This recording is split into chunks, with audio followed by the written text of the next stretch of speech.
Welcome in, boxing fans. Lomachenko does exactly what I predicted in my weekly prediction league.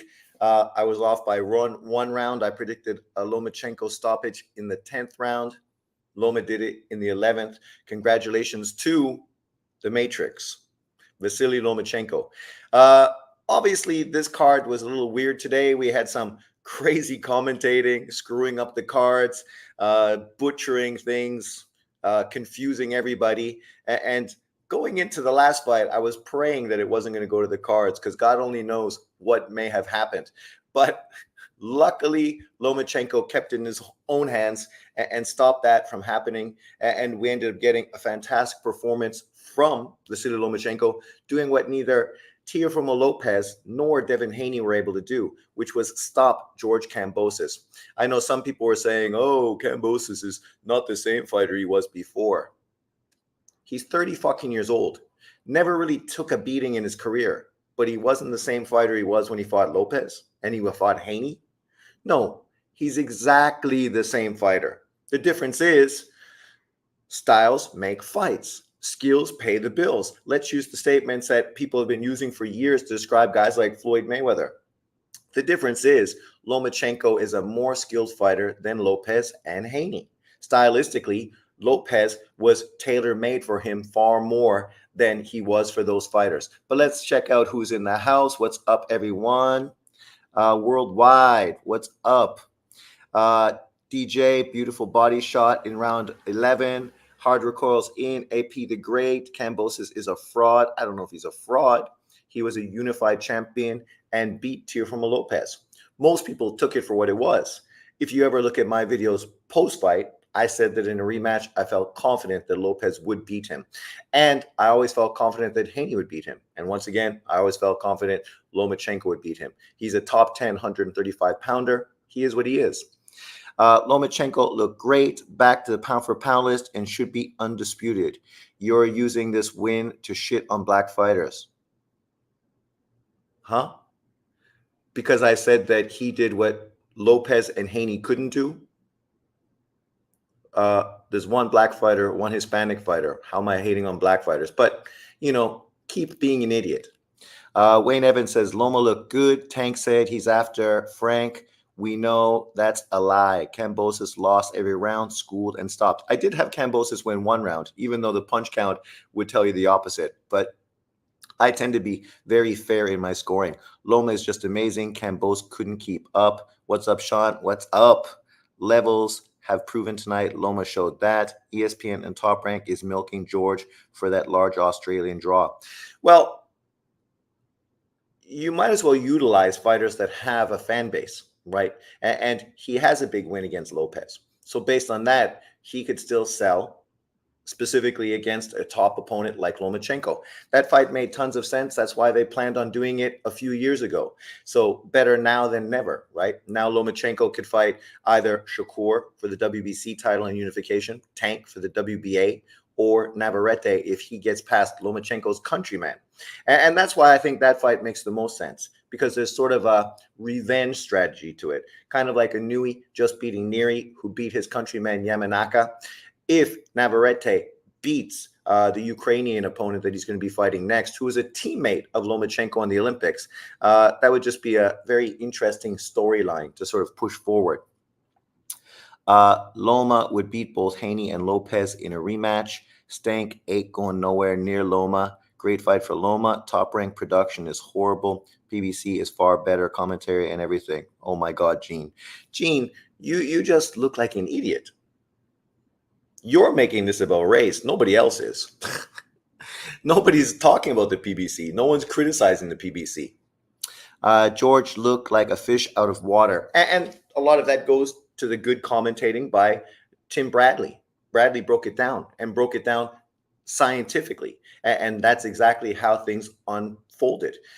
Even me, in my build-up for this fight earlier this week, I said that for Kamboses to have success against Lomachenko, he's going to have to be aggressive, like Lopez and Devin Haney were. Devin Haney did not outbox and use his normal sort of style to fight Lomachenko because it wouldn't have worked, right? Lomachenko ended up taking his jab away, and he wouldn't have been able to control the distance behind a jab against Lomachenko. So he came in knowing that and used very good body work, used his physical size, and tried to rough and tumble Lomachenko, and had some success, right? And Lopez did the exact same thing, had Lomachenko tentative to get inside to fight his normal way. So, obviously, stylistically, we knew what Kamboses had to do. The problem was he wasn't able to do that. Where are we? Loma looked good, vintage. Yep. Genie Mad Loma's champ again. He is. Zepeda versus Kamboses next. That would make sense, right?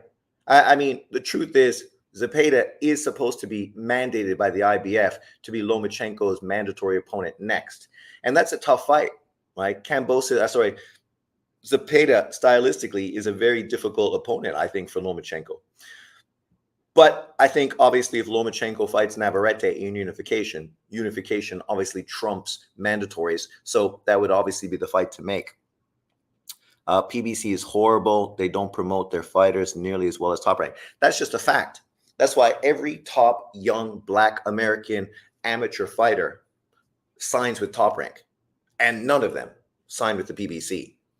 Why do they do that? Because they know Top Rank knows how to promote them, build them up, and put them in positions where they can actually be financially solvent in their careers. Whereas the PBC, you name one amateur fighter the PBC has developed from day one up until world title status. None. Zero. Zilch. Not fucking one. And they have a good one. The middleweight Garcia is a really good fighter. But still, nobody even knows who he is, right? And they controlled 2 of the belts at 160 pounds. But you don't even hear him being talked about by the PBC. Loma put so much mental pressure on guys. That's true. Loma shouldn't fight Tank. He openly ducked that fight when Loma was younger, blatantly, obviously, and Tank is trying to do now.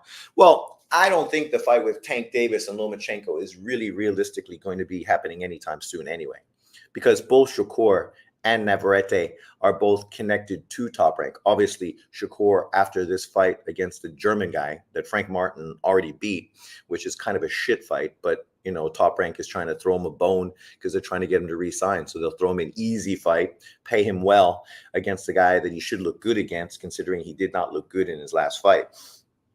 And then try to build up a fight between him and Lomachenko, right? And that's probably the way it's going to go. Maybe they'll throw him in with Muratalla and then Lomachenko with Navarrete, and then the winners will meet up for 3-belt unification. And then Tank Davis may be part of the conversation. But when has Tank Davis ever been interested in unifying titles? When? Never. I say Navarrete, then Shakur. Yeah, that's what I think. The number of jabs that Kamboses just kept eating. It looks so easy when Loma does it. Sean, don't make this about race. Shakur is awful to watch. Well, he's not awful to watch. It comes down to styles make fights. When he fought the Japanese fighter, he looked sublime. He looked like people had been saying, the next Floyd Mayweather. And then he fought De Los Santos, and whether he's injured or whatever the situation was, I can't comment because I don't know really if he had injuries, but he said he did. He did not look good at all, right? And he also had a couple other performances against tall, awkward fighters that he didn't look good against as well. So it just may be stylistic matchups. He may struggle with longer, hard-punching fighters that are awkward. And that's boxing, right? Everybody has their kryptonite. They're going to remove Spence and put Loma in Spence's spot in the pound-for-pound list. They should. Fucking Spence shouldn't be there. He just literally got fucking decapitated in his last fight. I mean, Lomachenko fell out of the pound-for-pound after he got beat by Lopez, right? So why wouldn't Spence get kicked off as well? Can Loma even catch Shakur? Pound for pound. Machado, Loma beat Shakur, but Zepeda's dangerous for Loma. Nobody can catch a guy who just wants to play keep away. This is true. Loma is still pound for pound top 5. He looks sensational. I still pick him to beat Shakur and Navarrete. Not sure about Tank yet because Loma is older. Shakur fights like 36-year-old Floyd, not pretty boy. That's true. Zepeda is an amazing fighter, and Shakur or Tank should fight him if they don't unify.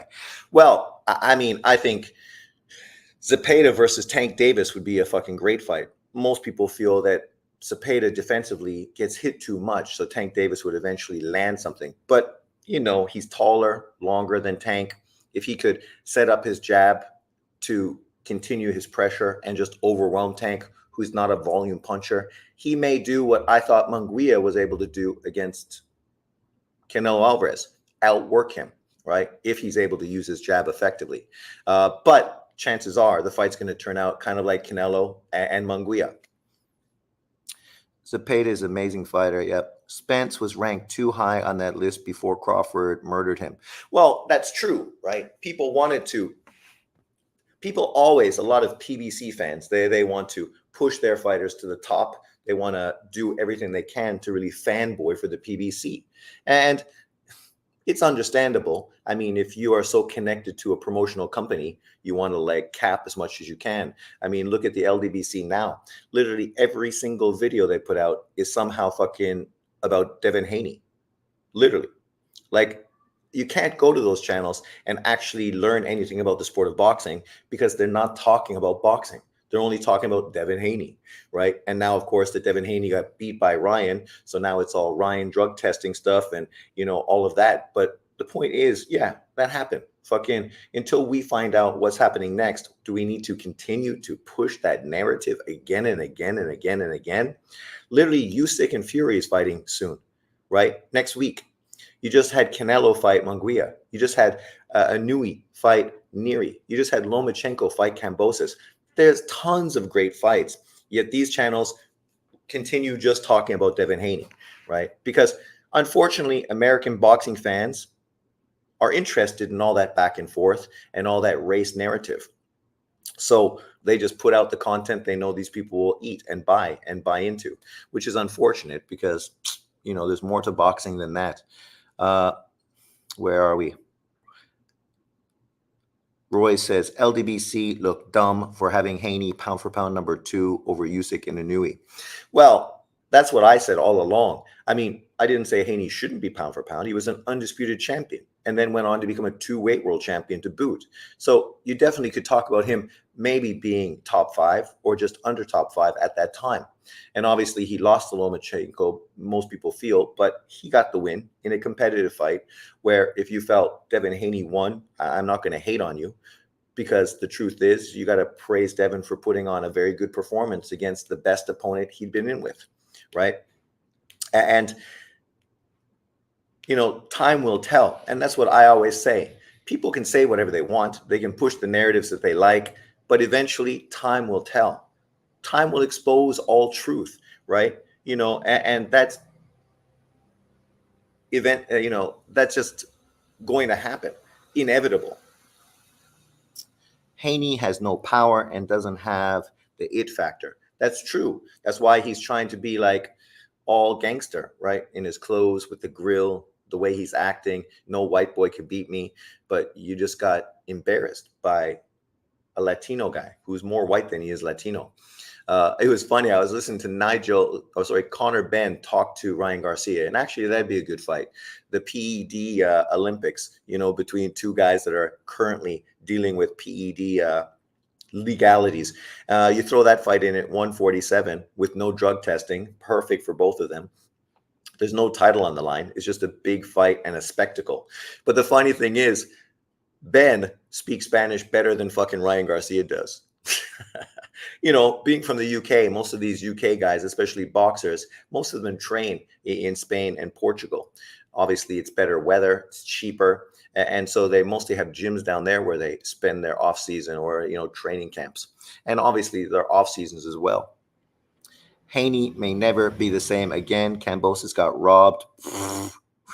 Did you see the Crowley and Boots press conference? I did. And once again, Crowley's trainer, he just making Crowley look bad, right? Because he's talking too much bullshit.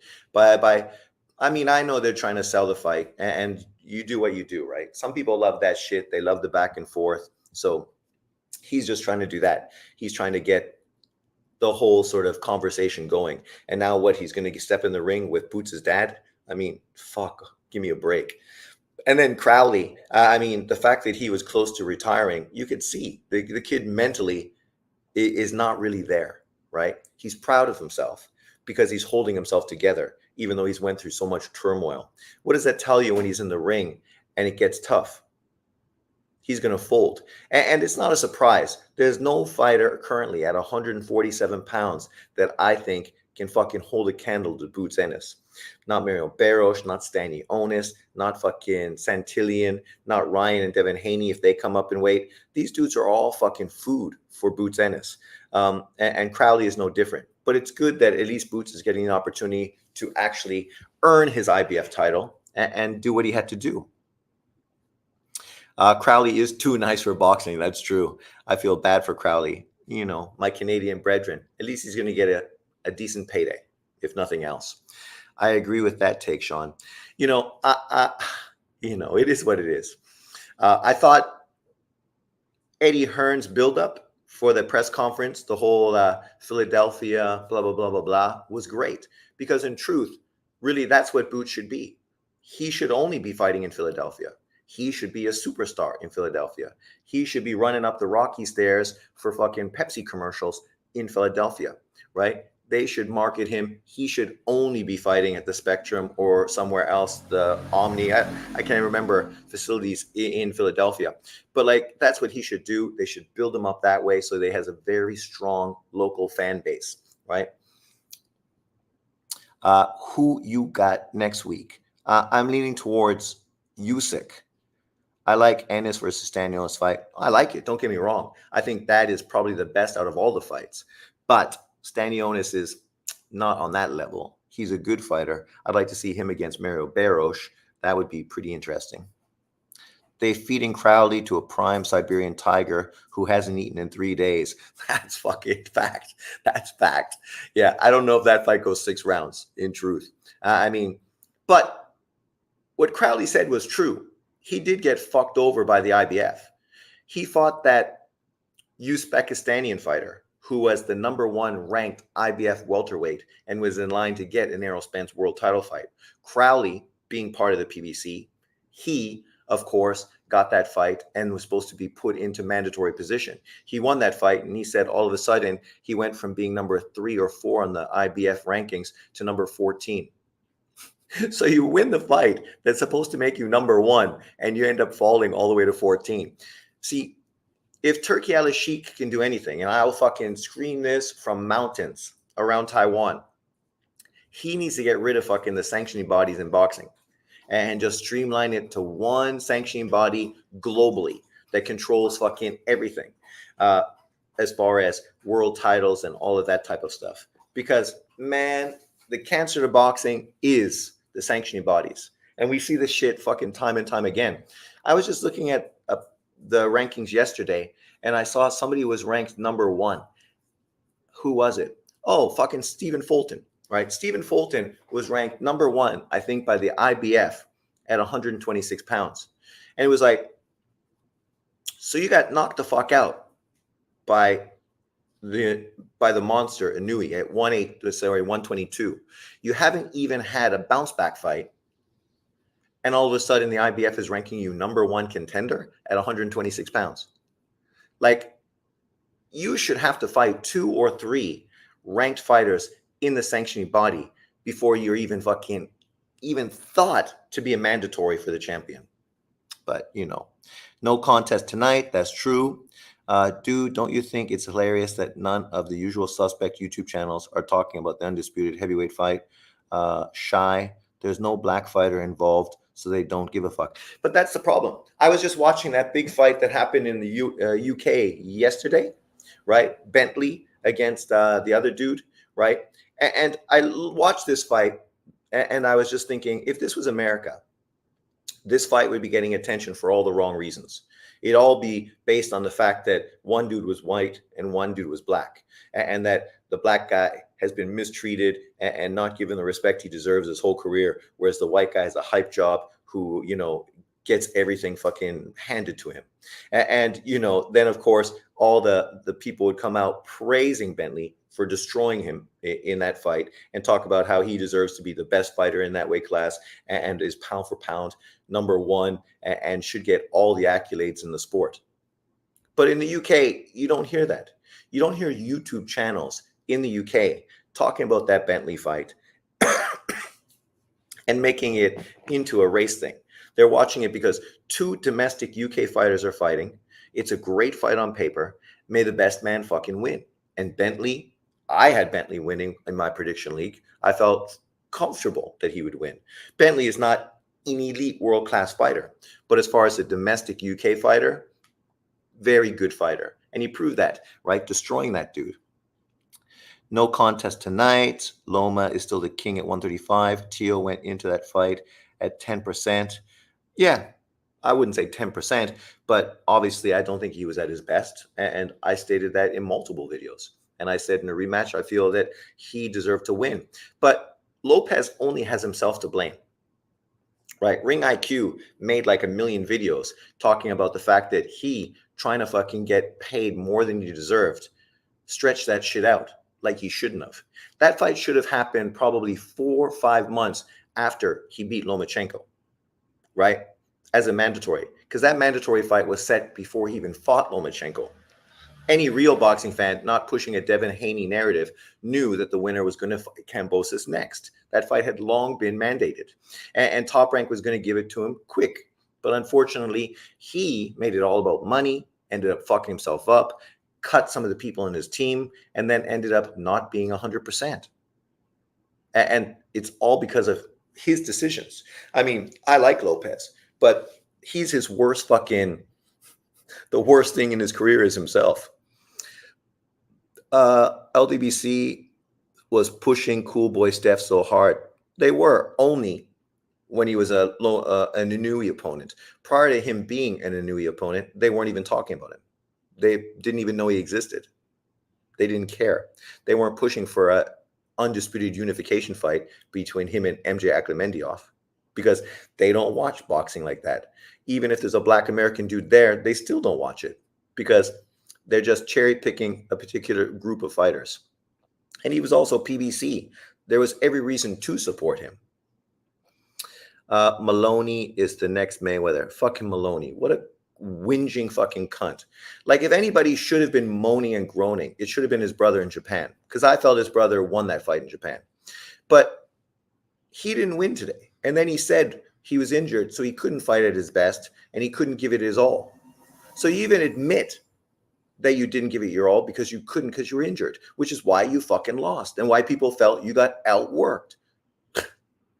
And you want to retire. Who cares? If you retire, nobody is going to give a fuck. It just means when they make an Australian card, they don't have you or your brother to slap on the undercard anymore, right? But otherwise, nobody cares. Get grip, man. Loma will never beat any of the top 5 fighters out there. Loma is done, you idiots. Animal, obviously you just a hater. That's all you are. Because Lomachenko's resume at 135 is light years better than fucking anyone else in that weight class. And it ain't even close. And even his loss to fucking Lopez and Haney just proves that even more. Because literally he fought pound for pound quality fighters. Whereas guys like Shakur hasn't. Tank Davis hasn't. Zepeda hasn't. I don't know who else you're going to put in the top 5 except for Lomachenko. Muratalla hasn't. Frank Martin, he never fought a top 10 fighter until he fights Tank Davis. But okay, Kamboses should just go and work for Uber. Oh my God. No, he got paid. He's rich. Don't worry. Unlike you, who fucking wishes you could get a job at Uber. Did Maloney go in with a torn bicep? He did. And then he's whining and whinging because he couldn't throw a left hand. Yet in the commentating, what was Tim Bradley saying was the easy way to beat that opponent. Throw a fucking left. But I didn't need to throw a left. I was winning easy just with my jab. No, you weren't. You weren't. Lomachenko is dangerous for anyone at 135. That's true. Loma is still that dude. Facts. Lomachenko will beat Nostrils Haney and Clout Chaser Davis. I said it. Who wins, Usyk or Fury? Jealousy got haters talking stupid shit. Well, that's it, right? Guys like Animal and fucking Genie, every time they open their mouth, they just expose themselves for what they really are. Just fucking racist trolls that go to everybody's YouTube channel that supports non-black fighters, right? And then makes it all about race. And then people will say, "Oh, Jean's making it all about race." No, I'm responding to people's comments. And unfortunately, we have two fucking people here that are clowns. That's just the way it is. And because unlike many channels, I don't block you and stop you from fucking being a clown because your statements just expose you. I don't need to fucking worry about it. Keep talking. Keep making yourself look like a casual and stupid. You support boxing. No, Gene, you don't support boxing. If you supported boxing, you wouldn't be a fucking typical fucking American dick riding PBC fanboy. You'd be a boxing fan. But let's get to that Usyk comment. I think Usyk is going to beat Fury, but I do think Fury obviously can win.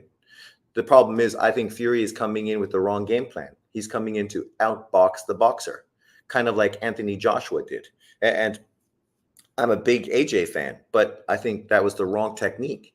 You're a good boxer. AJ's a good boxer. Fury's a good boxer, but they're not as good as Usyk.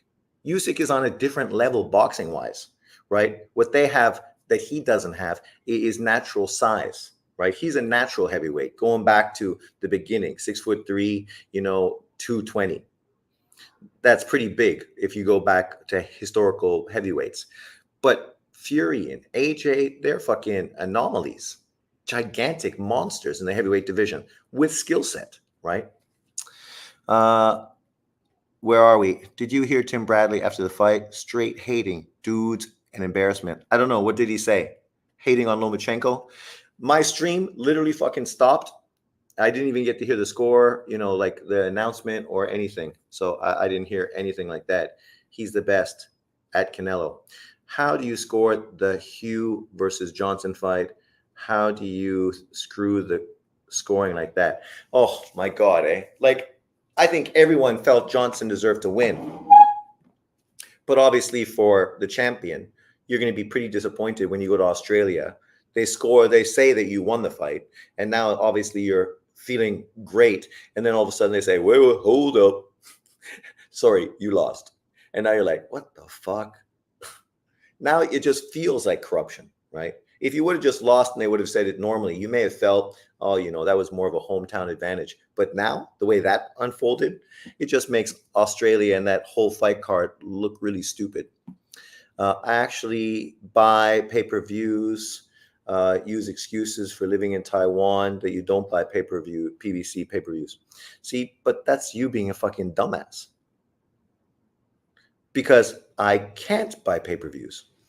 Obviously, we just had Canelo Alvarez Munguia on DAZN. I paid for DAZN.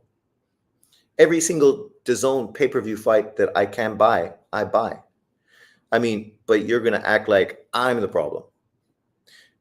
They're not marketing pay-per-views for fucking people in Taiwan. If they were, I'd be able to fucking pay for them. And I'd have access to like a Taiwan television network that would buy the rights to showcase it. But people don't give a fuck about boxing, so I can't. Maybe if I was in Japan, I could watch it on Amazon. But in Taiwan, they won't even show boxing on Amazon. So it is what it is. If you fucking want to hate people that aren't paying pay-per-views, you should go to channels like Dante and Ego and all the LDBC channels where all those dudes fucking don't buy pay-per-view. Fury versus Usyk is a big fight. I'm already hyped, very technical. Yeah, it's very technical. That's why I think it could be a very boring fight. Neither of those fighters are guys that I really enjoy watching. That's why I'm an AJ fan. Beating Kamboses doesn't mean shit. If Loma fights any of the top 5 guys out there, he will lose. Animal, who are the top 5 guys at 135? You probably can't even name 5 fucking fighters at 135. Johnson's cute as fuck. She's pretty sexy with her fake tits. But, even without her fake tits, she's got a nice face on her. I'll say that. I got $20 on Loma to stock Kamboses and Breedis to knock out Opataya on the parlay. Payouts will be $800. 1 down, 2 to go. Well, there's no fucking way Breedis is beating fucking Opataya. So I'm just going to put that out there. Opataya is one of the best fighters in boxing today. And of course, he's not getting the attention he deserves, but that's unfortunate because he's fucking great. I don't always agree with your opinions, but I like how you stay true to yourself and don't care what others think, objective about the sport of boxing. Well, all I can do is be me, right? Obviously, I know not everyone's going to agree with my perspective. That's why we have a open chat where people can express their opinions. I don't want people to agree with everything I say. I'm 56 years old. So my opinion is going to be different than younger generational people, obviously, because I've been watching the sport for a long time. My perspective is different. But, thanks for the compliment. I try to be consistent and be me. I think Opataya will beat Bradis, but I just think that the bet is worth putting a little money on. For sure. Yeah. I mean, because it's probably big payouts. Lomachenko beat Haney. The whole world saw it. Racism won again that night. Lomachenko, Loma. I think Navarrete might lose to Branchek. If Navarrete loses to Branchek, well, then there's no way that Lomachenko is going to fight Branchek because he ended up moving from the weight class where he won his gold medal to allow Branchek, the smaller fighter, to represent the Ukraine, and he moved up in weight to win a gold medal at a different weight class. People don't say that when they talk about Lomachenko and how he's a two-time Olympic gold medalist and allowed his teammate an opportunity to go there and represent. So yeah, I don't think there's fucking any chance Lomachenko is going to fight him for unification. So that will open the door probably for a Shakur Stevens fight to happen quicker. Where are we? Fidel Riley is going to be the one to beat AJ. Oh my God. Funny, it meant something when Haney beat Kamboses. It's because undisputed, but Loma beating him doesn't matter. Okay. But that's the narrative, right? Like John was saying that on his channel. He was trying to take away this as a good opponent, but yet he'll praise Tank Davis for facing Frank Martin. And people actually act like Frank Martin is a better opponent than Jaime Munguia and a better opponent than Kamboses. He may be, but up until this time, he hasn't proven it. He's never beat a top 10 135-pound fighter. He's 30 fucking years old. And now he's fighting for the first world title of his career. If he loses to Tank Davis, you may never hear from him again. If he wins, that would be fucking one of the biggest upsets ever. But I think he's a good fighter. But you got to prove it in the ring, not with fanboys fucking putting out tweets on social media. Breedis is a better inside fighter than Opataya, but I do understand Opataya is very skilled. Boxing Gems gave an analysis video on that fight. Boxing Gems, great channel. If you're not subscribed, go subscribe. Tim Bradley was saying it was good win for Loma, but it was against an average fighter all of a sudden. But if it was Tank or Haney, they would get all the credit. Well, we know Tim is going to be racially biased. I mean, just imagine every time they talked about Lomachenko being pound for pound number one, how fucking he wanted to kick back and how cringe he felt, because he always pushed Bud Crawford to be pound for pound number one at that time. So, every time they mention that, in his head, he just wants to fucking shout out and go, well, I don't think he was ever better than Bud Crawford, right? When people point fingers at every other race for being racially biased, Black Americans are no different. Tim Bradley is racially biased. Andre Ward is racially biased. You may say that Paulie Malignaggi is racially biased. Yeah, okay. But he also loves Floyd Mayweather and hates Manny Pacquiao. So I don't know who he's racially biased towards, because there's not too many Italians. But okay, he's racially biased. But you could say that literally about almost every single person, right? And Bradley and Ward and many others show it in every time they fucking open their mouth to make a statement. I think there's a possibility Breedis might clip Opataya. I doubt it. I will give you an analogy. So Inoue fights Donaire. Very competitive fight. Life and death fight of the year. In the rematch, Inoue now knows what he's in with, makes some adjustments, destroys fucking Donaire in 2 rounds. Opataya, fight of the year, broken jaw, really in tough against a great champion in Marius Briedis. The only guy who beat him prior was Usyk. Speaking of Usyk, this next round, it's going to be similar. Opetaia is going to make adjustments. He's going to get rid of Briedis probably inside 4 rounds. That's my prediction, and you heard it here first. I doubt it will be boring. I think it will be a lot of action, even if Fury is going to try to being dirty and hang on Usyk. He did hurt Opetaia in the later rounds, but Opetaia definitely deserved the hard-fought win he got. Sean, do you know Manny Pacquiao never unified in his entire career? Yeah. So we're going to say that Pacquiao, an 8-weight division champion, is comparable to Tank Davis, who's won titles in 2. Briedis is probably past his prime, and the version that fought a competitive fight against Usyk is in the past, unfortunately. He did try to unify with Floyd Mayweather, right? But he ended up losing. Tim Bradley, Sergio Mora are horrible as commentators. Mora is the fucking worst. Oh my God. He will get stuck on a topic and just fucking beat that shit to death until it just becomes, can you move on? There's other things we could talk about. That is going to be a great fight, I think, regardless of who is the winner. Shame it's going to be so overshadowed. Loma is back, baby. Hello from Texas, by the way. What's up, Miguel? What part of Texas? Vidal Riley is going to make AJ Opetaia look easy. OJ Opetaia look easy. Come on, man. Nobody takes fucking that kid serious. What has he done? His name was mentioned like 5 years ago, and he hasn't done anything since. Briedis is a tough dude. I think I have to think the fight is going to go rounds or last rounds. Never did either. Floyd never did either. Y'all don't forget to like this video. Yes, y'all, especially you from Texas. And remember to like, subscribe, and share. Speaking of that, let me just take a quick promo break and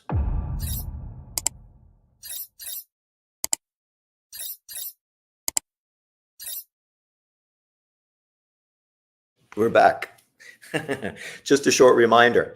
But, obviously, some people are going to overhype Lomachenko based on today's victory, right?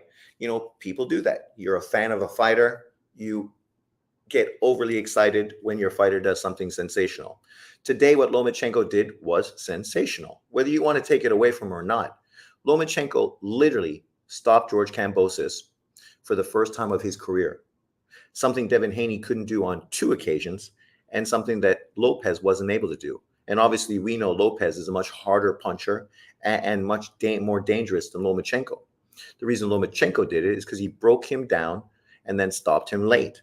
Devin Haney, who tried to do that, was unable to do that, right? And that's historically why we say Devin Haney might be limited in how many weight classes he can go up and how effective he can be.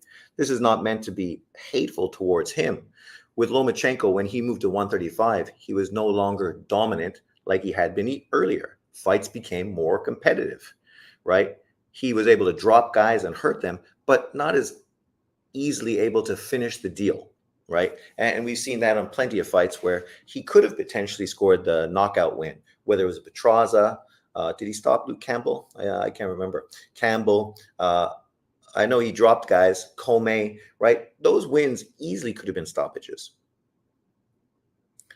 But unfortunately, you're a smaller dude fighting bigger guys. And so it's not as easy.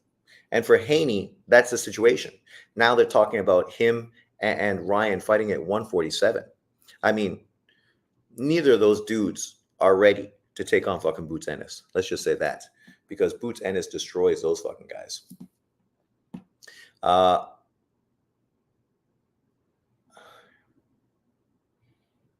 Kentucky in the house, y'all. Kentucky Wildcats. You can tune into my basketball channel, Sean on Ball. I'm going to talk about the Kentucky Wildcats' new roster of players that they've been signing since Cal had left to Arkansas. I'm not all that familiar with them, but I'm intrigued and interested to see what kind of squad Mark Pope's going to put together. So if you're a basketball fan, I'm also talking about the NBA. You can check that out as well. I like Australian boxers, and the payout I was talking about will be sweet. Nothing against y'all. I love the Aussies. Oi, oi, oi. Isaac Chamberlain is ducking Vidal right now. See, that would be a good fight. See, Gene, I just got some respect for you right now because at least you're mentioning boxing. But Isaac Chamberlain's a good fighter, right? He just came off a big victory recently. What has Vidal been doing? Has he ever got a big win in his career? Where are we? Hey, good to see you again, Sean. I see you on another show calling the host the N-word with a hard ER. Why did you do that? What are you talking about, dude? You never saw me on another show calling a brother the N-word. Ever fucking ever. And what show was I on? It's probably somebody trolling me, trolling my channel, because we know dudes are out there doing that shit. But did you see me, or was it just somebody pretending to be me in the comment section? Because that's pure bullshit. They did that shit before too, back in the whole Floyd Mayweather, Manny Pacquiao era. It's unfortunate that some people are just like that. They just fucking fuck boys, and they can't even be fair and honest. They just need to fuck shit up by being dickheads. Kamboses is a one-hit wonder. Lomachenko is a great fighter. It's levels. Yup. Yes, Kamboses is a greedy fighter. I'm surprised he got KO'd. Pound for pound king. Hey, Sean. Where y'all been? Haven't seen you in a minute. That's not true. Last week, I did 2 lives. I did a live for Canelo Munguia, and I did a live for Inui versus Luis Neri. Both got a lot of attention. So, they're there. Kamboses sucks. He arguably lost the last 6 fights. Selby, and he's close. We all know he lost to Maxi. Yeah, so then he's a shit opponent for Devin Haney. Yet that victory for Devin Haney elevated him to pound for pound top 10. They always say Loma starts too late. Even against Haney, they said it. And I thought he won rounds early in that fight. Mark Pope is going to do great. I think so, Wayne. I think so. Obviously, he's a champion, NCAA champion with Kentucky. Obviously did well at BYU, ex-player, right? So I think he's good. Obviously, he's different than Calipari, but I was very disappointed with Calipari this year and the fact that the team didn't show any improvement the whole fucking year. Not defensively, and even offensively. They seemed to do the same thing consistently. And when that wasn't working, they weren't able to do anything else except hope that one of their 2 guards that came off the bench was somehow able to carry them. Yeah, it was very disappointing. So I'm not sad to see Calipari go. Do you think the Branchek guy is going to give the Quer a lot of fits? Well, he's obviously a very good fighter, but he's also old. I think he's 34, 35, right? Hasn't fought elite level opponents. So he's never been in with the same kind of caliber of opponents that Navarrete's been in with. This is his first world title fight, and he's been around for a long time. Obviously, he's been fighting primarily in Europe. So he's sort of been over there, not really getting opportunities, kind of like early on in Golovkin's career when he signed with the wrong promoter. And we never really heard about him or saw him until his contract was up and he was able to come over to the States. He's the same. So it'll be interesting. Obviously, he's a skilled fighter. But Navarrete, awkward, some serious power. It's going to be an intriguing fight, but I think most people will pick Navarrete to win that one. Loma hurt and almost stopped both Haney and Lopez. Facts. That's the thing. If he would just have a little bit more power, turn his punches over a little more, imagine, what a dominating destroyer he would have been, right? He just never really sat down on his punches quite like he could. And maybe he just never really had that high level of power. Outside of that one great knockout that he had against Krola, right on the temple, 1-punch knockout, we haven't seen too many of that. He had the good 2-punch knockout against Roman Martinez, which was a nice one as well. But generally, it's mostly breaking you down, right? And going to the body has always been one of his strengths. I was disappointed that he didn't go to the body more with Haney and with Lopez. And even this fight with Kamboses, he didn't go to the body very much early, right? But if you go watch him when he was an amateur fighting in the Olympics and World Games, and even that World Boxing thing that he fought in, he was a devastating body puncher, right? Devastating. I'm here to talk boxing, but go Pacers. Go Pacers. I'm with you. I'm going to check that out for sure.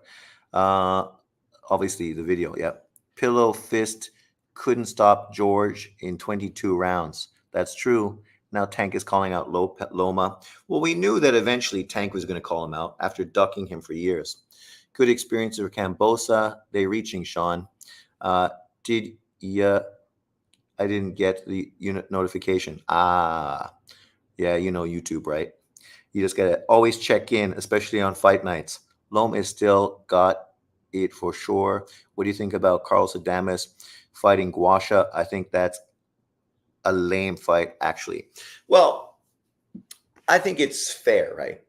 Generally that's what promoters do. Guasha is a solid PBC fighter. He's fought everyone. He steps up when you need him. He's tough, skilled. Now he's going to go to 160, give Carlos Adames his first unification, his first, world title world title defense. And then after that, hopefully we can get him fighting fucking my man, Janibek, for unification, or Lara for unification, right? I put out a short video today calling for just that. So hopefully that happens. Kamboses can't fight southpaws. His only ever fought two. Loma is his third. That's it, eh? Some dudes just can't deal with southpaws. We need a fight with Adames and Janibek. I agree. Cal can't coach. His best two came off the bench. Me either. Yep. Vidal beat Lawal. Yeah, but Lawal was fucking hyped years ago until he got knocked out the first time. And since then, what has he been? Just a stepping stone opponent.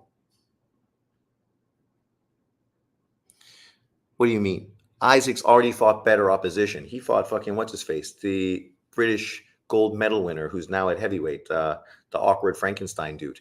So like he did that early. I think he had only teen amount of fights when he stepped in to face him.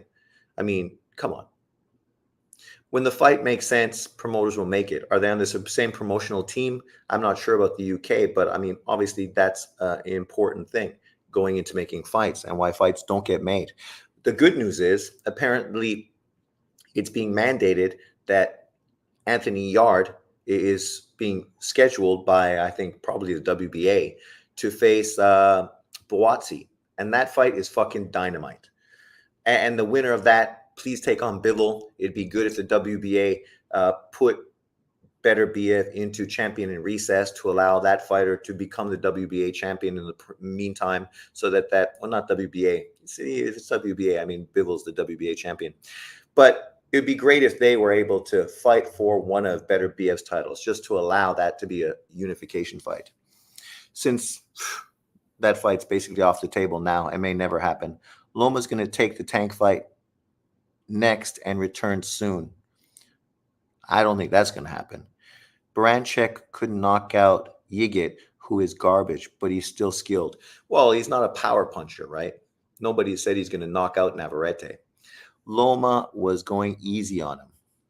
I heard you on another boxing channel, and so, dude, you're just going to say the same thing again and again?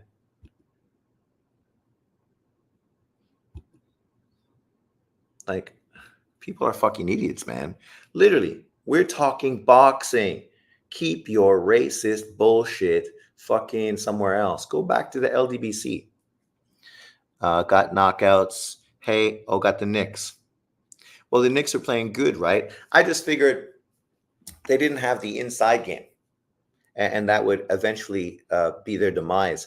But if their guard play is the way it's been now, fucking Christ, man, they're on fire. Hey, Sean, do you think Ryan Garcia is on PEDs? I think everyone's on PEDs, so I'm not surprised. It's disappointing only because all these racist LDBC channels from the States, this is all they're literally going to talk about. Literally. This is going to be Glovegate 2.0 for the next fucking 6 months. And even afterwards, they're going to continuously bring this up, acting as if somehow people were putting Ryan Garcia on the pound for pound list. Right? We already saw him got beat by Tank Davis. Hamza Shiraz, Ammo Williams is a great fight. That's next week on Fury Usyk undercard, right? Yes. Wait, no. It's on the 5-on-5 card, the Bivol fight card. That was supposed to be Bivol Beterbiev.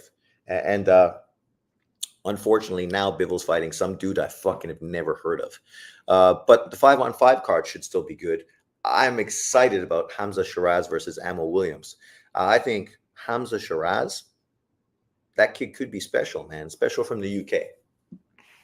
Maybe the UK is finally going to have a legitimate pound-for-pound top fighter. Shiraz is Janibek's mandatory, and they have history in sparring, from what I heard. Oh, okay. I'm from Indiana. I'm rooting for the Pacers to beat the Knicks. Me too. I'm hoping the Pacers.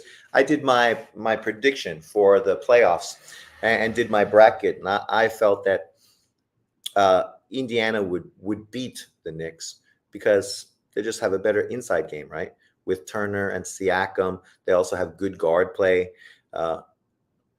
But, you know, I'm also happy Dallas has bounced back. Thank God. And now if Denver can win tomorrow and make it 2-2, that would be great. Otherwise, I'm getting exposed. Evan, we enemies.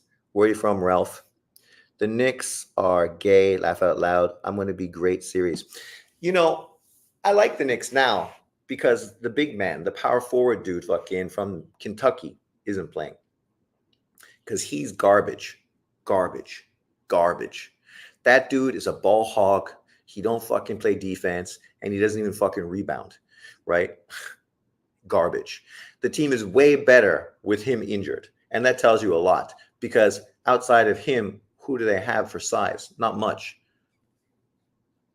Have you seen Sam Noakes at 135 fight? He just went the distance for the first time against an experienced guy, but he looks pretty good. Julius Randle, yes, thank you. Even injured Knicks beat the Pacers. I know Sam Noakes, but I don't know if I've actually seen him fight yet. But I did see that he just won recently as well when I was looking through BoxRec. But I will check him out. I know that he's definitely right up there. There's quite a few up-and-coming fighters at 135. When we talk about Keyshawn, Abdullah Mason, you have that Japanese fighter, Hiyato Tsutsumi. I think he's at 135 or he's at 130. Then you have the Russian fighter who also might be at 135 or 130. I can't remember his name, who was a really good amateur, but I think he should be fighting a division below because he looks really small. But yeah, there's quite a few up-and-coming young fighters. The Nuggets and Mavericks will be the Western Conference Finals. Pacers and Celtics will be the Eastern Conference Finals. Evan, that's what my prediction was. That's the way I broke it down. But, the way round 2 started, I wasn't so sure. I started like second guessing myself and thinking, God damn. But to be fair, my man Ant from Minnesota, I made a video on my old channel before John Boxing closed it down in the summer, telling everybody that would listen that this guy was going to be the star of the NBA this upcoming year. And while he wasn't the star of the league this year, he definitely made a big move and definitely solidified himself as that real deal. The greatest of the great, Sean, is back. Please talk about Loma. Is he still pound for pound? Jonathan Morrison, I think you have to put him on the pound for pound list, right? I know that obviously Julius Ring IQ is going to be putting him on his pound for pound list because a lot of times people look at the historical accomplishments, but then you need to come back and prove that you're still legitimate. I think he proved that against Haney, right? Ortiz, after a year layoff, people were questioning if he was a little past his prime. He looked great against Haney. And then today he dominated and destroyed Kamboses, as he should. But the point is, you still have to do it. See, people that don't want to give him credit, that's what they're failing to discuss. All top guys have guys like Kamboses in front of them that they're supposed to beat. And often they don't do it convincingly, or sometimes they even fucking lose in the process. Example, Lopez, right? So you can't take it for granted, right? Tank Davis is fighting Frank Martin. He should win that fight, but you can't take it for granted. You can't overlook it, right? I mean, Shakur is fighting a guy Frank Martin just fought, that German fighter, right? Who many people think beat Frank Martin. And as far as Shakur taking on a guy coming off of a loss, it's not a great fight. It's not a fighter that anyone knows. He coming off of a loss against Frank Martin. I mean, what does that fight prove? And if he looks bad against him, it's another bad performance. If he destroys him because styles make fights, now, of course, Shakur is going to be back on top and people will start praising him because he did what he had to do, unlike Frank Martin. In my opinion, he is pound for pound. He only really lost to Tio. That's true. That's true. And even in that fight, it looked like he was getting close to stopping Tio, right? Until Tio bounced back in the 12th round and really showed you one of the reasons why I really like Tio, because that 12th round showed you what real fighters need: heart and determination, right? He knew he had to win that round. He went in there, broke Lomachenko's nose, won that 12th round convincingly. Haney didn't look that good against Kamboses.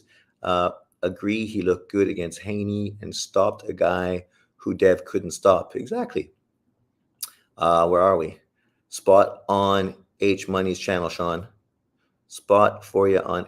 Oh my God.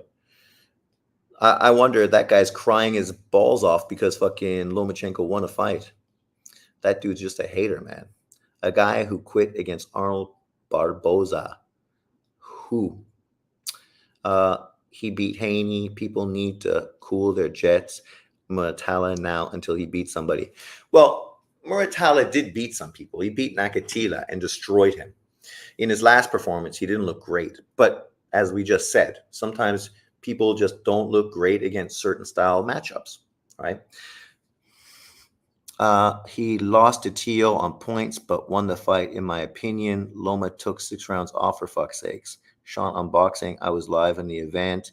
We were all amazed by Lomachenko. Yeah, it was a great performance.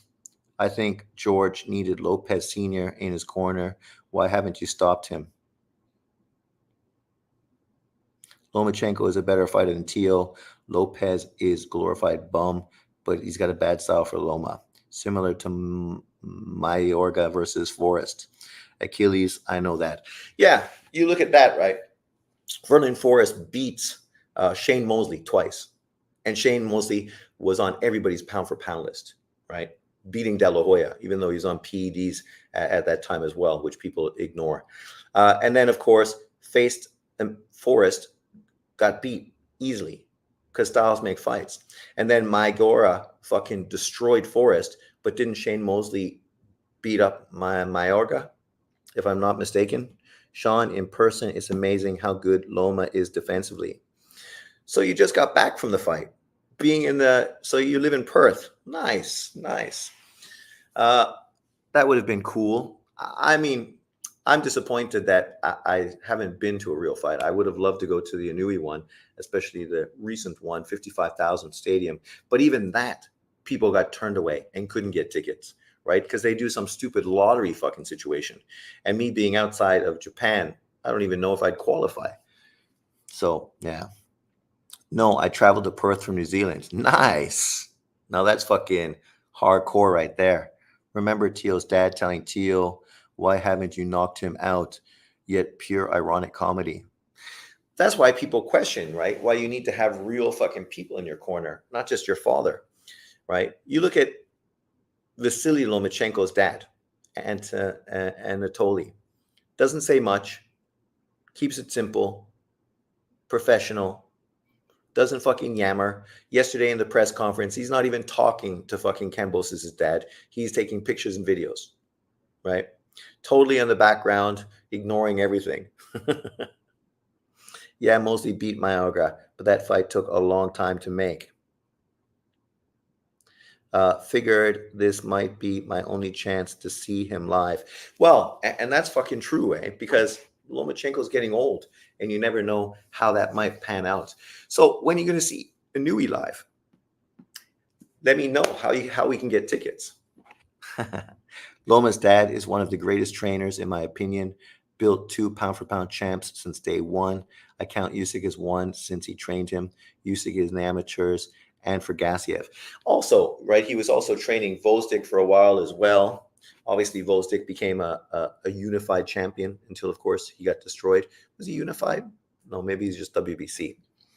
I'm still pleased that Matias Paro is going to be in the same night as Tank Martin fight. Oh, still pissed. I want to watch both.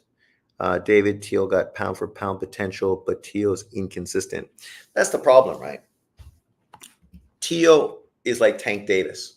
Both of them are super explosive fighters with very good technique. But Teal is fucking mental. You never know what to expect.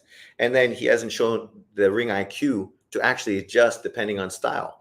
You got to give Tank Davis more credit there than you give Teal, because at least he's had to adjust and come back from being down rounds to find ways to win fights. We all want to see Inui. And Sean, you think Usyk stops Fury? I do. I don't know if he stops him. If he did, that would be fucking huge. But I definitely think he's going to win. Anatoly Lomachenko trained Usyk for the first AJ fight too, I think. Teal has that John boxing mentality. John boxing mentality? What's that?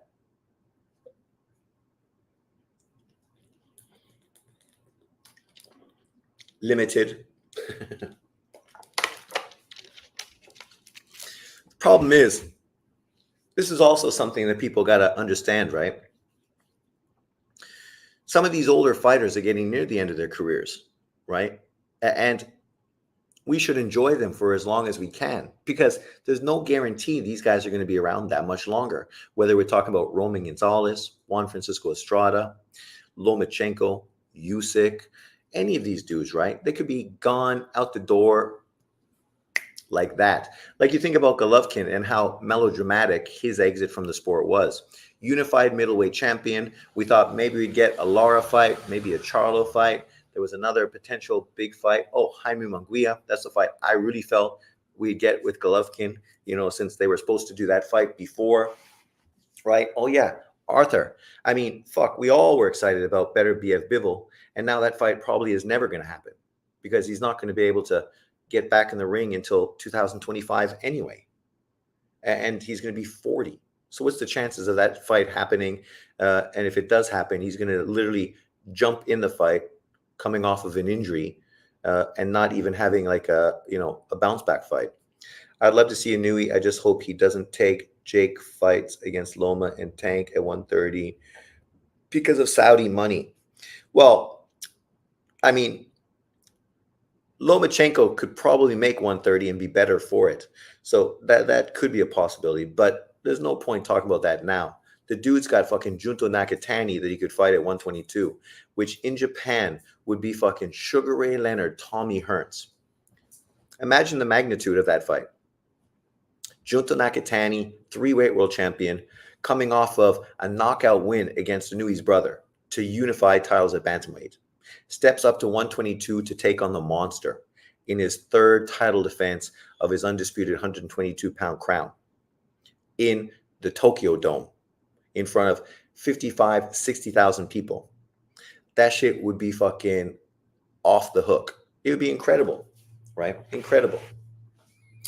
Cordina is going to duck Nunez. So what I think they should do is make Nunez and Rocky Hernandez. Bro, that's the problem with marination. But I think Loma versus the Monster in Saudi. Well, if Saudi's going to pay Loma and Monster big money to do 130, they'd be stupid not to take the money, right? Because you don't often get the opportunity to collect the bag. But what I hear is that Inui is getting an offer to fight on the AJ undercard in Wembley in September by Saudis, right? Because we do know the Saudis were talking about doing a fight with him, and maybe that's a fight they figure, well, they want to do the 5-on-5 one more time, but this version in the UK, AJ, obviously, the headliner. They would love it to be AJ Fury, right? So now the 5-on-5 is fucking set. So in a sense, I hope Fury wins, so that they could do that. And then you hope he wins convincingly, so the unification fight or the rematch is sort of taken off. And then you throw Inui in there with his mandatory or whoever it may be. That would be great too. Machado was right. He stalks Sean's every move. Who stalks my move? I think Nakatani is the only guy below 126 that would be a live opponent for Inui. I agree. Joe Cordina is fighting a guy I've never heard of on the next week card. Who's he fighting? I'm disappointed he's not fighting Wood. I thought once Wood left 126 pounds, the natural fight would be him versus Joe Cordina for a world title in a second weight division, right? And that obviously would be a big fight in the UK. Sean, what's your top 5 pound for pound? Currently, I gotta, and it's not in order because, I don't want people to lose their sleep, but Crawford, Inui, Usyk, Canelo, Beterbiev. Obviously, Bivol is underneath of that. I would have Estrada there as well, but he's been inactive for a long time. But if he beats Bam, he will be there, and Bam will be there. Then I think Tank, Shakur, I had, but maybe now he's slid off a bit. He's still there. We'll see what he does in his next fight. But I was, like everybody else, a little disappointed in his last performance. I would have to say Ken Shiro and Junto Nakatani. If he beats Inui's brother, then I'll put him on the list for a unification. But at this point, he's also like Shakur and some other fighters just underneath of that. You got to say Devin Haney, but obviously it's a bad look getting dropped consecutively from the same punch again and again and again and not being able to make adjustments. So I think he's on the bottom half. And at number 10, maybe Ioka deserves to be there, 4-weight world champion, but also he's fighting the tough Argentinian fighter for unification. If he beats him, then it confirms him and that top 10 position even more so. But you can see that for that 9th, 10th position, there's probably about 6 guys who you could potentially maneuver through that position, depending on what kind of wins they come up with. No, Sugar Nunez and Joe Cordina need to happen. Cordina needs to quit ducking top guys. Lee Wood is a fan favorite, but he's somewhat guilty of ducking Otabek. Yeah, but let's be honest. Nobody knew who Otabek was until he just got knocked out in the last 10 seconds. I think it was a bad stoppage, but it is what it is. I was watching Hiato Tsutsumi fight Otabek in the amateurs, and keep an eye on fucking Hiato Tsutsumi. That kid is good, man. He looks so fucking professional after 6 professional fights, right? And unlike Otabek, he don't look fragile. I was disappointed with how Otabek looked in that fight. He always looked like he was breaking down after this first 6 rounds. And that's against a guy who's not even really a killer in Raymond Ford. So if you're breaking down against Raymond Ford, what are you going to do if you fight a real tough dude like Lopez or somebody, right? But yeah, do you think Ryan took any supplements that every other fighter was not taking? I think every fighter is taking something to get an edge. Some people don't like that, but it's sports. When there's millions of dollars on the table and you have someone in your corner who's an expert and tells you you can do it and you don't have to worry about getting caught because we cycling on, we cycling off, we're in training, we fight twice a year. So we have this gap in between. So we have plenty of time to get off of it by the time fights are announced. That's why Floyd Mayweather announced fights late. So you'd have more time to cycle off stuff. So I think everyone's on something, whether it's to help recover for difficult trainings, right? Training is tough. You're only fighting twice a year. So you're really booting the shit out of yourself in those training sessions. You got to recover, right? So I think they're using all kinds of stuff like that. Also, they're cutting weight now like they've never cut weight in the history of boxing. So they're using supplements to help cut weight and then to help put weight back on, before the fight. Amir Khan tested pause for Austrian 2 before. Did you know Rocky Hernandez was fighting on DAZN tonight? I didn't. Who was he fighting on DAZN tonight? I did hear there was a card on DAZN because Julius, they said that much like me, I was wondering when we were going to get the Australian card shown in Taiwan, but it wasn't until 10 o'clock. And he said the same thing. So he was watching that DAZN card.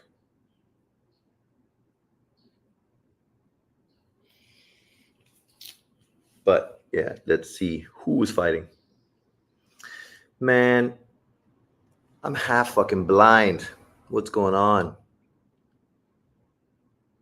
I'm disappointed I didn't get to watch this fight on the undercard. Oh, my man, you were at the fight live. Did you watch this dude fight? Iman Katiev, 7-0, 7 KOs. He stopped Balaltnik. Richards Balaltniks. Stopped him early. This dude, who's also a bit of a fucking monster-looking dude. Stopped him in 6 rounds. I wanted to see that fight. Interesting matchup. He looked good. I still think he's somewhat limited, but he's exciting. This kid, they need to make Nunez, Rocky Hernandez. I think Nunez would win that fight in a war. Sean, tell Canelo to stop ducking David. Well, tell David to stop fucking moving to light heavyweight. He's a weight bully, right? That's the reality of the situation. If Canelo was some slick black Floyd Mayweather type of dude, all these guys that are hating on American YouTube, they would be calling David Benavidez a weight bully. And they would be saying that, there should be a rehydration clause because we want fights to be on an even playing field, like when Tank Davis fought Ryan Garcia. So then when Canelo fights David Benavidez, there should also be rehydration clauses, and we should be fighting on an even playing field there too, right? Like, see, that's how you know guys are fucking full of shit, because John pushed that like crazy in the Tank Davis fight. But if Canelo Alvarez did that in the David Benavidez fight, imagine fucking the uproar. Imagine the hate. He would twist it and say, oh, you didn't like when Tank Davis did it, but now you're doing it for Canelo. But the same could be said for you. You liked when Tank Davis did it, but yet you don't have that same energy for Canelo and David. I want the fight to get made. I hope the fight gets made. What do you mean stop? Dude, let's just be honest. Up until 2023, David Benavidez was a fucking hype job who hadn't done anything in the sport of boxing. Literally. Except fucking blow his world title twice and duck a fucking unification fight with Caleb Plant. And then finally in 2023, he took on Canelo Alvarez's opponent, Caleb Plant, who stopped Plant. But somehow we want to give Benavidez more credit than Canelo, who fucking moved to another platform to take on Plant in unification for undisputed. But yet we're going to find ways to discredit Canelo to fanboy David Benavidez. Come on, man. I want the fight. But David Benavidez has always been a weight bully. He's only fighting at 175 now because he's struggling to make 168. He's fighting a cherry pick in Vosdick. People are happy with him fighting anybody. But if Canelo fights Munguia, he gets criticized. Yet David's fighting Vosdick, who's retired from boxing for 4 fucking years. Come on, you stop. He stopped the guy he just fought to draw with Bronco Lara. Lomachenko looked a lot better than I expected. I thought he would school Loma or Kamboses, but he barely got hit. Very elusive, great angles, movement, phenomenal, mental pressure. Canelo was the youngest super middleweight champ in history and the only undisputed. Oh, not Canelo. You mean David Benavidez. That don't mean fucking anything. Being the youngest, what does that mean? It gives you fucking carte blanche to fucking duck every other fucking world champion in your weight class, because that's what he did. There was 4 world champions. He fought 0. But Canelo's ducking him. Canelo, who literally went into the division, fought all the world champions. Unlike him. Okay. Canelo, Lara, Mexican Kamboses, more power, less stamina. 36-year-old, he's probably the best 36-year-old in the sport as of right now. He looked young in there. Bro, Benavidez will beat Canelo at 168. Sure, because he's a weight bully. He's a weight bully. He's not a 168-pound fighter. So he's going to beat Canelo because literally he's fighting a much smaller guy. And it's not a fucking debate. Canelo Alvarez is a much smaller guy. Literally, he started his career at 140. David Benavidez started his career at 168. That's literally how much? 28 pounds difference when they started their careers. And you say, oh, David was young. No, he was the youngest fucking champion at 21 years of age. Canelo was obviously young when he started fighting as well. And I think he was 21 when he was fighting at 154. So, let's just be honest. Canelo Alvarez has a better resume than every single fucking active fighter in boxing today. Tank Davis can fight a Frank Martin. David Benavidez can fight a fucking Gvozdyk. Shakur Stevenson can fight some German dude that we don't even know how to pronounce his name. Yet the majority of these dudes are given a fucking... How is Gvozdyk a way better opponent, David, than fucking Jaime Munguia? Gvozdyk fucking was retired from boxing for 4 years, came back and fought two bums. Bums. Give me a break. Jaime Munguia would fucking knock Gvozdyk out at 175. That ain't even fucking close.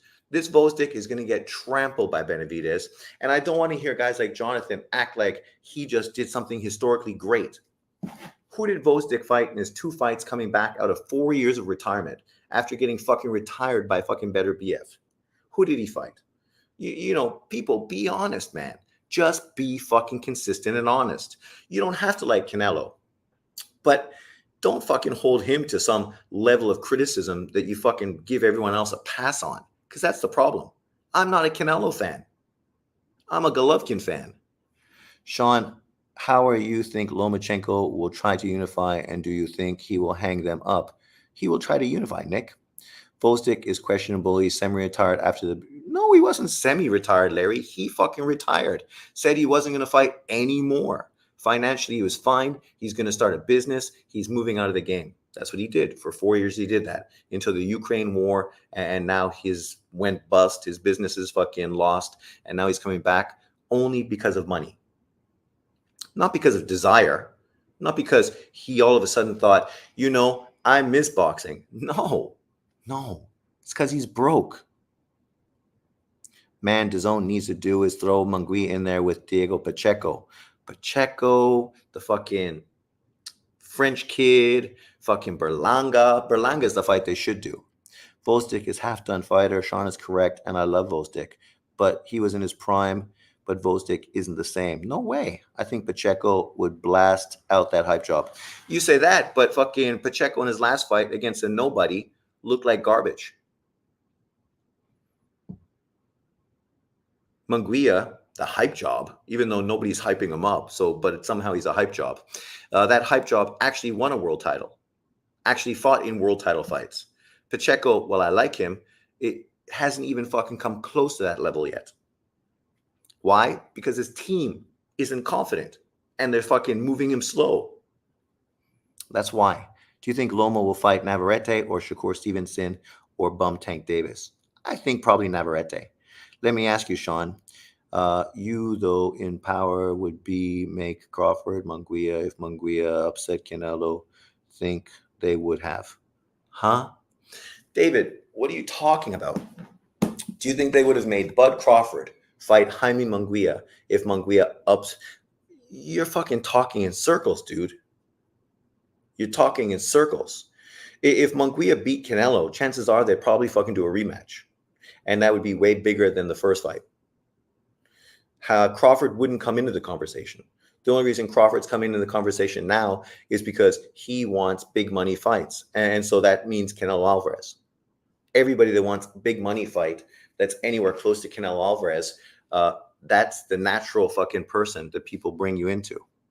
John called Dante Boston DB a weight bully when he beat Andrade, but he won't call him that for Canelo. That's a fact. And he called him fucking a weight bully even before that. Right? But now he won't do that because, like many people in the chat section, they just fucking hate Canelo. And it's okay that you don't like Canelo, but why not be consistent and fair in your fucking breakdown? If Canelo Alvarez was to fight Gvozdyk right now in the same circumstance, oh my fucking God. Berlanga is a better opponent than fucking Gvozdyk right now. Munguia is fucking way better. Come on.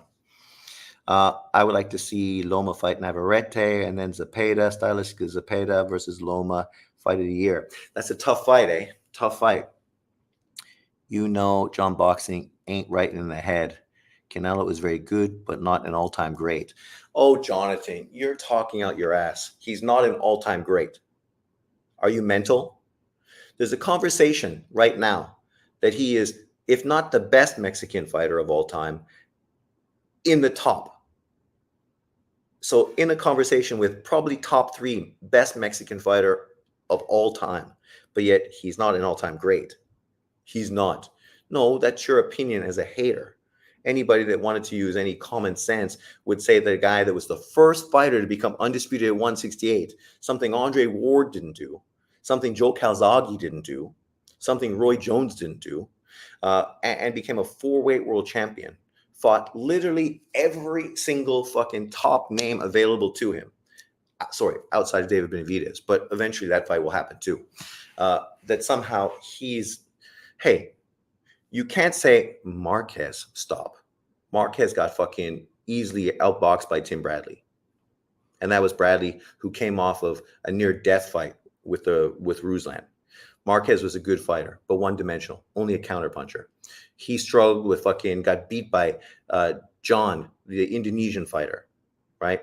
You know, stylistically, he had holes in his game. He was easily beaten by Floyd Mayweather, even though Floyd missed weight and weight bullied fucking Marquez. Salvador Sanchez, for sure, but he died too young, doesn't have the career and the resume behind him. You can't put him pound for pound number 1 because he didn't have a long enough career. Chavez, see, Jonathan, I know you're a hater now. Because if we go back, and I was around, you weren't, apparently, when Chavez was getting all this hype as this great fighter. American black boxing fans were doing the same thing to Julio Cesar Chavez Jr., Sr., that they're doing now to fucking Canelo Alvarez. The exact same things. Nothing was different. It was the same.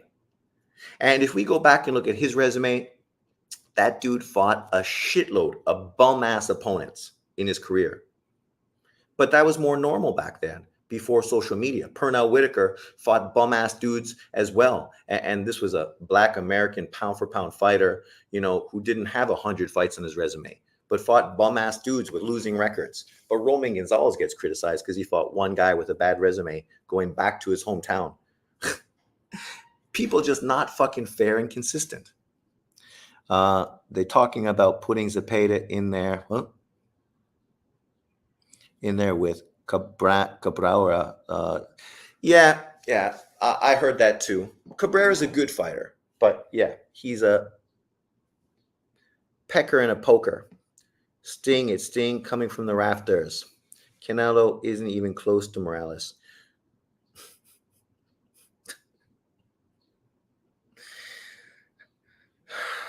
Morales, who got beat by Danny fucking Garcia. Okay. You believe Lomachenko versus Navarrete goes? I do. He lost to GG twice. And GGG was a fucking pound-for-pound monster that every single fucking fighter at middleweight dubbed. Cabrera almost managed to beat Pitbull Cruz with a bad ref and corrupt judging. I agree. I still rate Oscar over Canelo all time. Well, Oscar is not Mexican. He has better wins and a better resume. Now you're going to throw William Zepeda in with that guy? Well, but it's good for Zepeda. He's just looking for another bounce-back fight. Apparently, it seems like his team is not that confident yet to throw him in with the elite guys, because really it looked like he probably should be fighting Shakur Stevenson for his WBC title. Sanchez, due respect, was one division world champion. Canelo was a four-weight champion who went all the way from welterweight to light heavyweight. That's 5 divisions. Facts. I think Jonathan is LDBC. What did you think about Jose Ramirez the other night? Didn't fight great. Didn't look good. Will Loma fight Shakur? I definitely think he will. Machado, I'm from Eastern Europe. So then you should be more of a boxing fan and not such a hater. Would Lomachenko be able to beat Navarrete easily? Easily? Navarrete is going to have a way longer reach, and he's super awkward and throws that crazy uppercut from everywhere. You never know what's going to happen in a Navarrete fight, right? I mean, I think Loma beats him, but Navarrete may be the first guy to knock fucking Lomachenko out. I woke up to see Shakur on Twitter complaining that Top Rank doesn't want to give him Loma. That dude does not help himself. He cringes so much. Literally, he's whining, saying he's going to leave to go to the PBC. But now fucking he wants Top Rank to give him Lomachenko. Why? Because, as I stated fucking to him on Twitter, why does Top Rank need to give you Lomachenko next? Think about the logistics to that fight. Wouldn't it make more sense for you to fight a Muratalla, right? And be an exciting fight to build up your brand. Because while you're a 3-weight world champion, your resume is garbage. You haven't fucking beat really anyone. Oscar Valdez is the best guy in your resume? What does that say? And Lomachenko beat Navarrete to become a unified champion. Then you could fight Lomachenko for 3-belt unification. The winner then takes on Tank Davis. I mean, that shit just makes fucking 100% sense. But you can't say that to fucking dudes today, like fucking Shakur, Devin Haney, and the rest of these dudes, because they're so fucking egotistical, right? It's like all these NBA dudes, egotistical. They're so fucking removed from reality that the whole world revolves around them. It's like these fucking American YouTubers. These dudes fucking think the world revolves around them. And then they got fucking 20-year-old fucking kids acting like actually they are the general, that what they say fucking is legitimate. You ever listen to Fannin? Fannin is an idiot. Literally an idiot. I don't know how he gets so much fucking views. Blue blood boxing. That dude looks like a fucking truck driver or a bus driver who's doing boxing videos on the side, right? Literally. The fact that people listen to those dudes, like actually they are fucking someone you should listen to when you want to find out about the sport of boxing. Yet those guys don't know fucking anything. They fucking only talk about a small selection of boxing. They ignore 90% of boxing from around the world. Because they know the people that follow them don't care about boxing. They just care about a whole racial back and forth, fucking arguing us against them. The same old bullshit people have been pushing for fucking years now. They are tards. Yes, retards. This is true. Nobody wants to fight Shakur because they're going to get involved in a track meet. But that's the point, right? Like, that's why you throw him in with a Muratalla, who potentially could maybe make for an exciting fight. He wins in an exciting fight. All of a sudden, he's pound for pound, top 5, top 6. People are really praising him. Lomachenko beats Navarrete, is unified champion, back to where he once was. And now the whole buildup for Shakur, Lomachenko, unification fight. 2 great fighters, pound for pound fighters matching up. You know, it's just common sense. But yet this guy wants to fight Loma and thinks he's going to get paid $10 million, right? He thinks, oh, I fight Lomachenko, I'm going to get the bag. Why are you going to get the fucking bag? You're fighting some unknown German dude that literally no one in America even knows. Frank Martin ducked you to fight Tank Davis because he knew he'd make more money. Not much more, but something more. Blue blood drives the short bus. Yes, and fucking carries all the LDBC fucking guys to the fights. I know Gary Antoine Russell is PBC, but I think he would maul Shakur. But the Russell brothers, they just fucking their own careers. They let Al Heyman fuck them over. That kid could have been a champion already. He walked away from the WBA title. And Gary, what has he done? Literally fight once a year for fucking the last 10 years. But I'm with Teddy. I don't think Canelo is an all-timer. He is an all-timer. What are you, fucking mental? But is Andre Ward an all-timer? Is Tim Bradley an all-timer? Because neither of them are fucking even close to being as accomplished as Canelo. Frank Martin made that guy quit. That guy was fucking beating Frank Martin. Some unknown dude that they fucking dragged from Germany was piecing Frank Martin up. And that kid's not a fucking top 10 lightweight.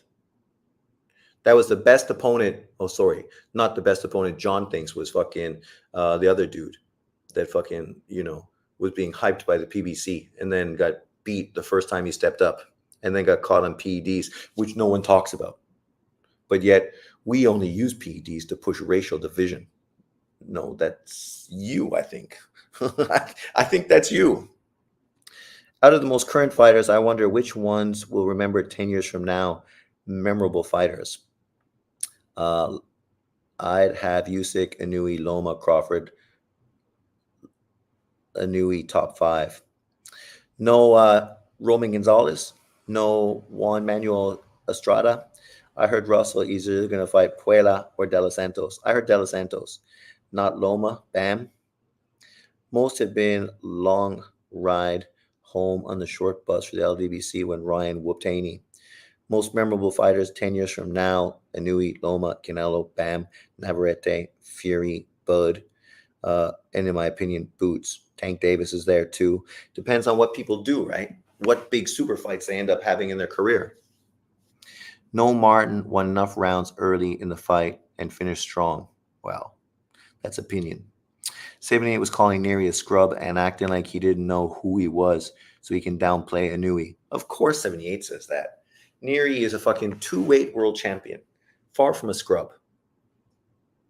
Far more fucking proven than Frank Martin. And younger than Frank Martin. Right? Like, these dudes are just disingenuous. They fucking lie. And they got a bunch of stupid fucking people that follow their channels that believe everything they say. And really, this is the problem with American YouTube boxing fans. Because as I said earlier in this live, UK fans aren't like that. They're not so racially fucking retarded where everything becomes a race fucking thing.